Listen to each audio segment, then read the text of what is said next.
Birbhum portal.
Santiniketan পালন করল আন্তর্জাতিক ভাষা দিবস 2025। এবার আন্তর্জাতিক ভাষা দিবস পালন অনুষ্ঠান বাংলাদেশ ভবনে হলো না, এমনকি বাতিল করা হয়েছে সন্ধ্যা অনুষ্ঠানও। ওপার বাংলার বর্তমান পরিস্থিতির কথা মাথায় রেখে বিশ্বভারতী কর্তৃপক্ষ কোনো ঝুঁকি নিতে নারাজ। তাই স্থান পরিবর্তন করে 21শে ফেব্রুয়ারির অনুষ্ঠান হলো ইন্দিরা গান্ধী জাতীয় সংহতি কেন্দ্রের ভবনে। বিশ্বভারতী ছাত্রছাত্রী ও অধ্যাপক বৃন্দের উপস্থিতিতে 21শে ফেব্রুয়ারির অনুষ্ঠান অনবদ্য হয়ে উঠেছিল শান্তিনিকেতনে।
আপনারা সবাই জানেন, মাতৃভাষা বাংলা স্বীকৃতির জন্য 1952 সালের 21শে ফেব্রুয়ারি তৎকালীন পূর্ব পাকিস্তানের রফিক, সালাম, বরকত, জব্বার এবং শফিউল শহীদ হন।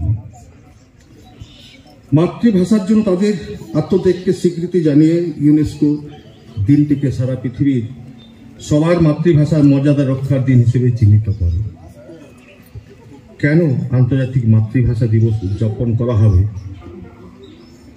তার কারণ ব্যাখ্যা করতে গিয়ে ঘোষণাপত্রে ইউনেস্কো বলে, to promote the dissemination of mother tongues will serve not only to encourage linguistic diversity and multilingual education, but also to development of fuller awareness of linguistic and cultural traditions throughout the world, and to inspire solidarity based on understanding, tolerance and dialogue.